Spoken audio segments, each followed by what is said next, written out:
35-40 yoshda hali turmushga chiqmagan qizlarimiz bor. Ham уже 47 yosh, to'g'rimi? Hali farzandi yo'q. Yil bo'lgan turmush qurganiga. Tuxumdonlarda folikula bitta, ikkita topiladi yo'q.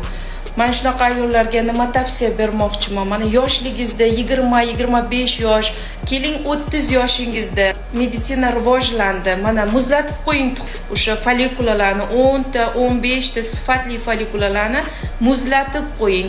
Siz 40 yoshda turmush qurasizmi, 45 yoshda turmush qurasizmi? Mana shu muzlatilgan folikulalar sizga yordam beradi. 20 yoshli folikulangizni olib, mana eko qilishingiz mumkin bo'ladi. Vaqtni o'tkazish kerak emas.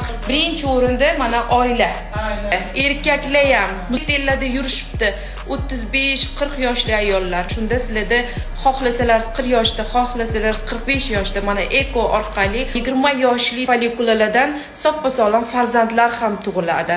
Chunki yosh o'tgan sari folikulalar soni kamayadi. Gen mutatsiyalari bo'ladi. Mana erining yoshi necha? 64 yosh. Da, farzandi bormi? Uni bor. Bularda yo'q hali. Da, qiyin masala.